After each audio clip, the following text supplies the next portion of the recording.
గణపతి చంద్రుణ్ణి ఎందుకు శపించాడు? ఒకరోజు గణపతి భక్తులు ఇచ్చిన ఉండ్రాళ్ళు, మోదకాలు ఎంతో ఆనందంగా తింటూ ఉన్నాడు. అతని పొట్ట నిండిపోయింది, కాని ఆనందం మాత్రం తగ్గలేదు.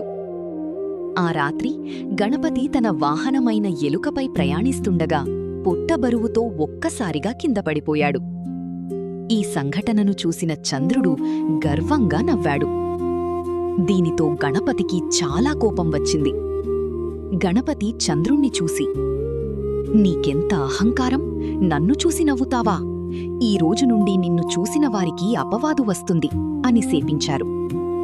ఆ శాపం విన్న చంద్రుడు భయపడి తన తప్పును తెలుసుకుని గణపతిని క్షమించమని వేడుకున్నాడు.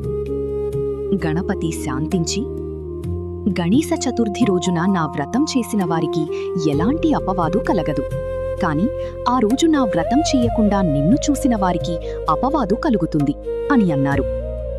అందుకే ఇప్పటికీ గణేశ చతుర్థి రోజున చంద్రుణ్ణి చూడకూడదని అంటారు. ఇలాంటి మరిన్ని కథల కోసం సనాతన వాణి ఛానల్ను సబ్స్క్రైబ్ చేయండి.